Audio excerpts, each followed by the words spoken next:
times you have to come in being a bit more guarded than you would with students, because depending on where you're teaching, a lot of times getting their attention is half the battle, Ray Lloyd, and you would know that as an educator.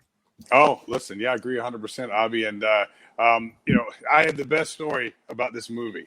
Right. One, I was a big Morgan Freeman fan because my brother and I used to watch the Electric Company, which was on PBS back in the day, and he was an actor on that, along with Maria Electric Moreno, Company. Just great actors on that show. Yeah. But anyway, so 1989.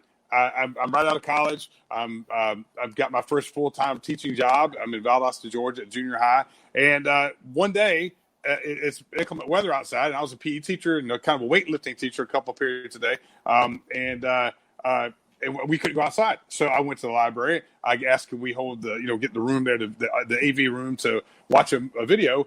I happened to pick, Lean on Me to show. And obviously I'd already seen the movie. I knew it was a great movie. But, it's got a little bit of language, but it was, this was, 7th and 8th grade. I mean, it's probably not something they had heard, but, and it was in our library, but what I didn't know was that, if you were going to show any kind of video like that, that you had to get parent permission for us before you do that. And so I showed it. One couple, they were not happy with the fact that I showed that, and their daughter saw the movie with the language stuff. So I, kind of they went to my principal.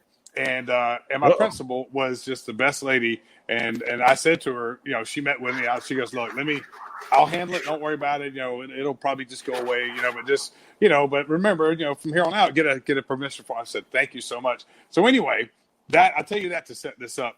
Probably you had your right guard then as well to help you keep cool. Man, it was every time I needed it. It was that. Sure. But I say that to set this up with. So about a month later, we used to have like a little. Most junior highs did not have a weight room. We had a nice little makeshift little weight room there, and I was teaching a little weightlifting class. I was at the back of the room, and this gentleman walks into the front where my desk was, in the front of the room, standing there with I'll never forget, a baby blue 3-piece suit on. And I figured it had to be maybe a parent who was coming to get one of his students. Right. So I walk up, I introduce myself, and he says, "Are you Coach Lloyd?" And I said, "Yes, sir, I am." And I literally was getting ready to say, "Are you here to pick up one of your son or daughter?" And he says, he puts his hand out and he says, "I'm Joe Clark." And he said, your principal told me you caught some flack for showing my movie. I just want to say thanks for showing my movie. Yeah. The first thing I thought of today was, thank God I was teaching something when he came in. You imagine Joe Clark just showing up there, and you're kind of like just reading the newspaper, hanging out. What had happened was my principal didn't even let me know this, that he came to speak at the university, and they took a lot of at-risk students to listen to him. And afterwards, she told him the story about what had happened. He said, "I want to go meet him." And That's so he came to the school, met me firsthand, and he spoke openly to the public that night. I went and listened. How was he as a public speaker? He was a dynamic public speaker. I mean, really, he was really. He gave me one of my favorite quotes that I've actually put on Facebook quite regularly. Right. As he said, he was talking to everybody. He said, young people, because there was a lot of young kids and teenagers in the crowd. He said, young people today, he said, they claim that the opportunity is not knocking at their door. And he said, I'm here to tell you, young ladies and gentlemen, opportunity is knocking at your door every day. It's just wearing a pair of overalls and the answers to the name of work. And some of you just don't want to hear that. Oh, I love that. I love that. Yeah. Roll up your sleeves and get your hands dirty. And you know what, Ray? At the end of this speech, did you walk up to him nicely and say, to be honest, it was nice meeting you, but I thought Morgan Freeman kind of did you better than you do yourself. Is that well, I would tell you this. Robert Guillaume, who played the superintendent. He looked more like him. He was about his age, and I was thinking, man, I wonder why he didn't play him. Yeah, right. How come he wasn't cast as a? But yeah. I do. Also, speaking of getting cast, Ray Lloyd. Speaking of getting cast, as you can see right now, with his mullet and with his vest. This is a very young Michael Imperioli from The Sopranos standing there in the back. I don't know if you guys can notice that. Yeah.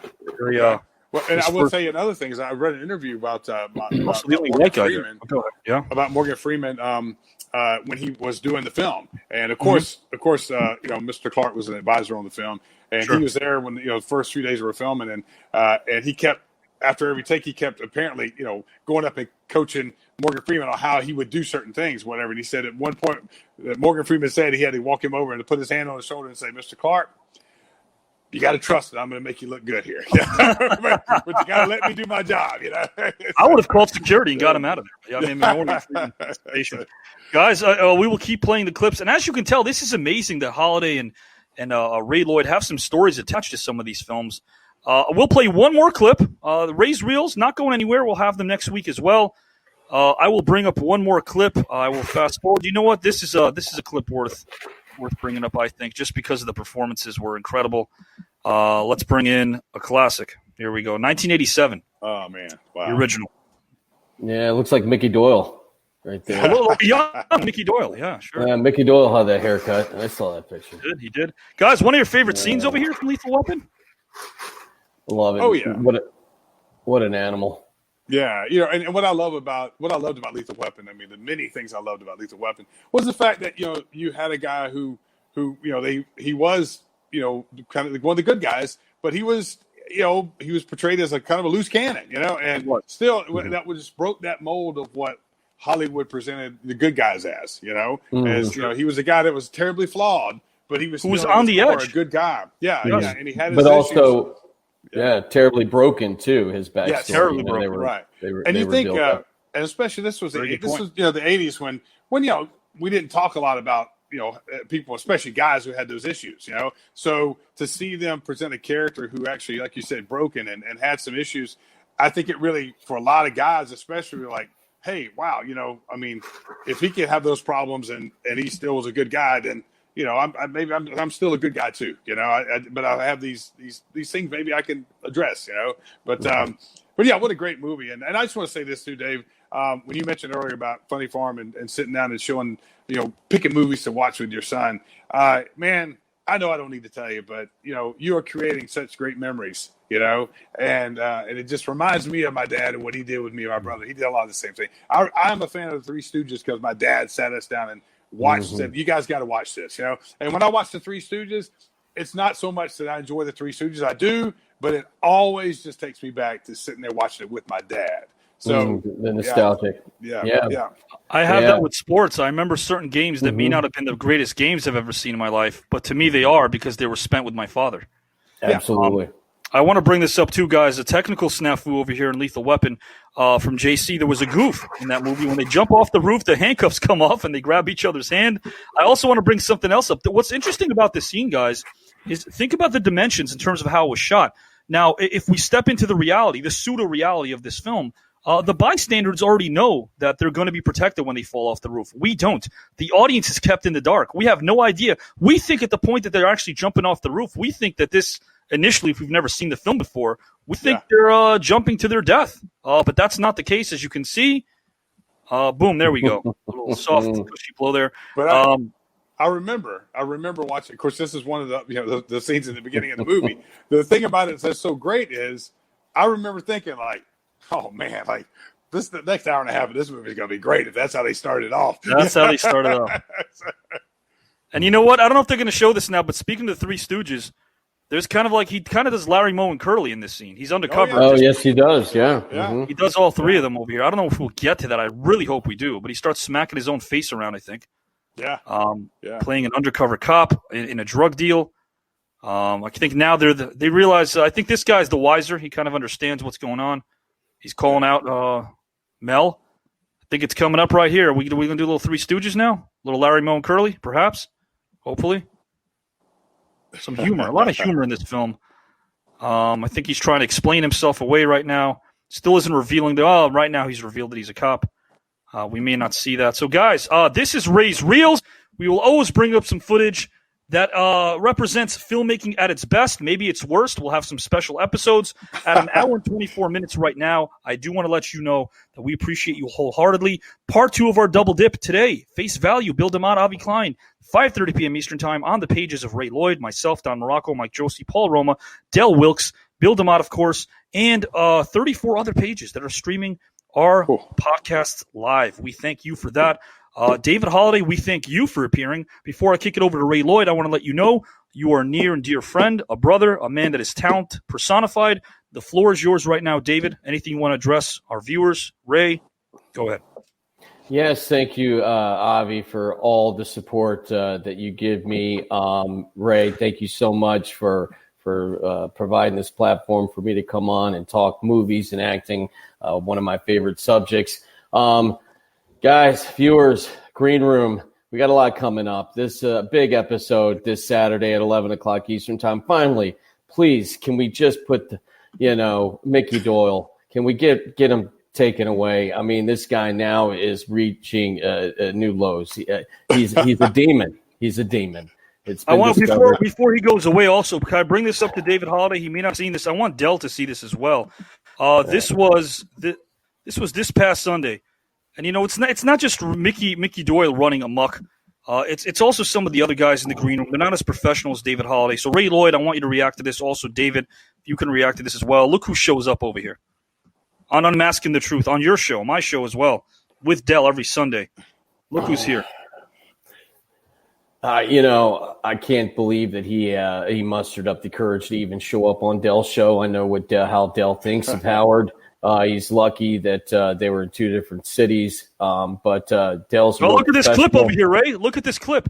Dell is telling Howard what you're about to see is just two guys giving each other the A-OK. How you doing? This person is being accused as an assailant who attacked Howard. You're going to see him right now. He wasn't. He was Howard was sleeping on the job. He was trying to wake up Howard and tell him, hey, the green room's on. Why don't you show up and fulfill your duties and obligations? He found out that he's breathing, which is great. So he gives David Holiday snoring. A-OK. Is he breathing? Snoring? Yes. Thank God. I appreciate it. And look at Dell. Dell understands, because if you watch Dell, Dell tells Howard, that's all they're doing. I'm seeing two guys giving each other the A-OK. That's all it was. Yeah, see, he's reaching. He's reaching. That's a nice shiner Howard's got there, doesn't it? And it looks good. Ray Lloyd, your thoughts when watching that footage? You know what? I'm seeing that for the first time. So, I'm not really sure what to say about it. I mean, I know this Saturday a lot of questions will get answered in the green Well, I'll tell you room, this much: Howard is trying to just really push a petition and trying to have people ban David Holiday from these shows. You wouldn't want that, would you, Ray Lloyd? Oh no! Listen, Dave. One of the many things that I like about Dave, Dave rocks the hat. And it's hard to do to rock the hat. And every time I see him, he's rocking the hat, and I think that's a pretty cool thing. So. Thank you. We're David Holiday from Casey. We're in this together. You're not going anywhere. You're being framed. Absolutely. Guys, Freddie Fargo, thank you. My love. David Holiday, we will be seeing you very soon, my friend. And you are back, reinstated, part of the WWAB team. Hey, thanks a lot for bringing me back. You guys have a great Monday, Tuesday. It's Tuesday, right?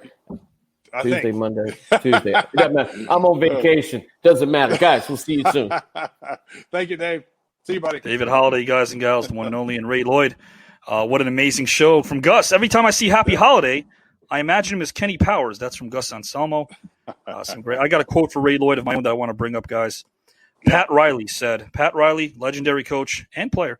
Pat Riley said, you have no choices about how you lose, but you do have a choice about how you come back and prepare to win again.